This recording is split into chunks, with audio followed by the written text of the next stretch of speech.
Bab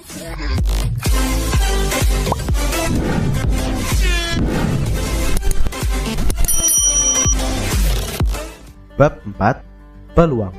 Subbab B. Membandingkan peluang kejadian. Pertemuan 4. Bermain lempar koin dan dadu. Halo, apa kabar anak-anak semua? Semoga tetap sehat dan selalu semangat. Pada pertemuan ini, kita akan belajar tentang membandingkan permainan dengan peluang yang adil dan yang kurang adil dengan cara bermain lempar koin dan dadu. Mari kita pelajari. Membandingkan skala kejadian.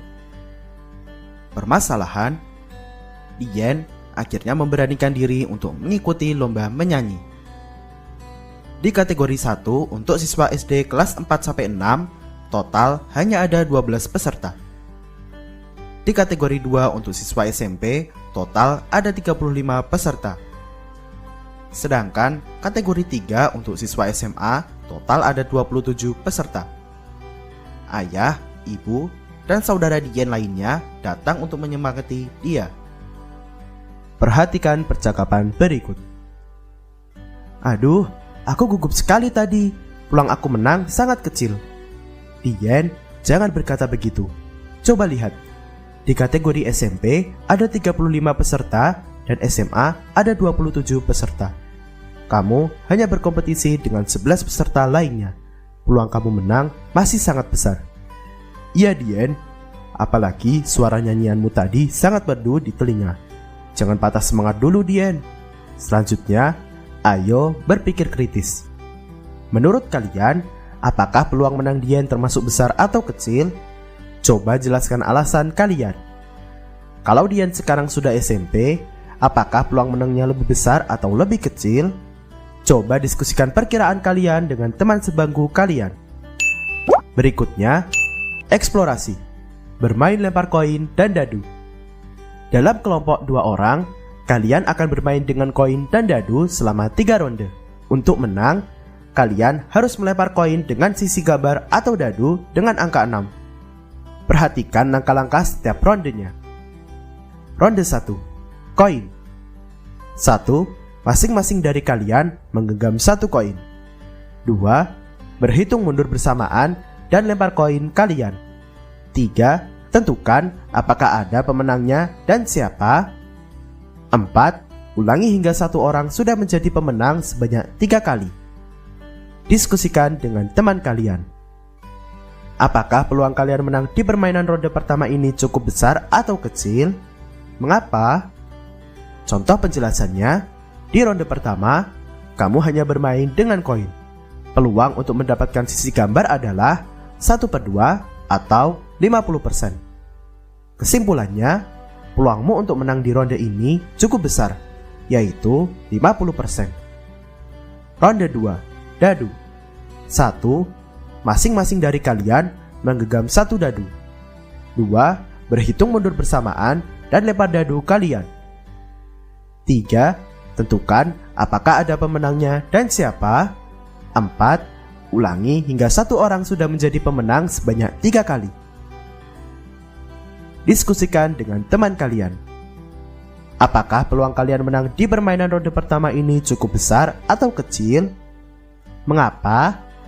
Contoh penjelasannya, di ronde kedua, kamu bermain dengan dadu.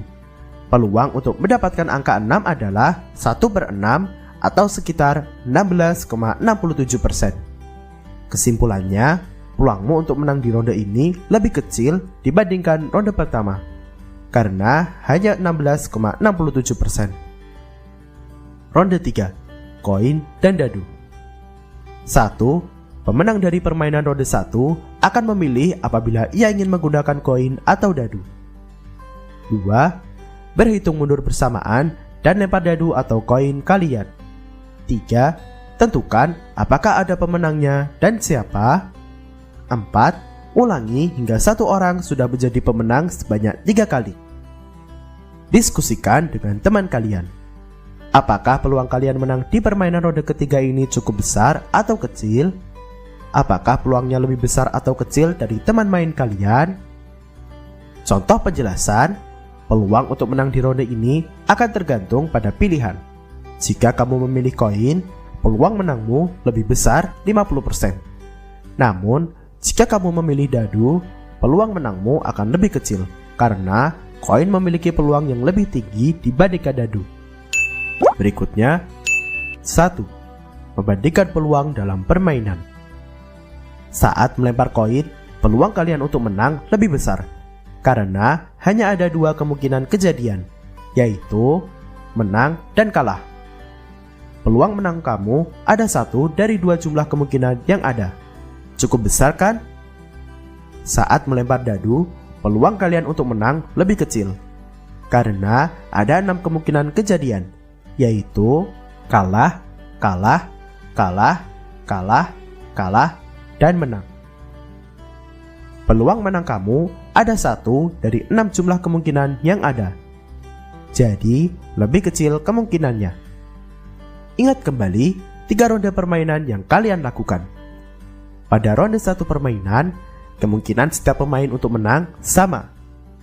Pada ronde 2 permainan, kemungkinan setiap pemain untuk menang sama. Pada ronde 3 permainan, kemungkinan setiap pemain untuk menang berbeda. Saat itu, kalian sedang melakukan permainan yang kurang adil. Permainan kurang adil adalah saat kemungkinan setiap pemain untuk menang tidak sama. Berikut contoh permainan kurang adil. Contoh pertama, pemain 1 menggunakan 1 dadu, sedangkan pemain 2 menggunakan 2 dadu. Syarat menangnya mendapatkan angka 6 di salah satu dadu. Pemain 2 punya kemungkinan menang lebih besar. Berikutnya, contoh kedua. Roda putar A memiliki area warna yang sama besar, sedangkan roda putar B memiliki area warna yang berbeda. Syarat menang, panah menunjuk ke area warna merah. Pemain 1 punya kemungkinan menang lebih besar. Nah, dari pembelajaran ini, apakah anak sudah paham dengan materi yang telah disampaikan? Semoga kalian dapat memahami dengan baik pembelajaran yang sudah kita bahas kali ini. Rajinlah belajar dan tetap semangat ya!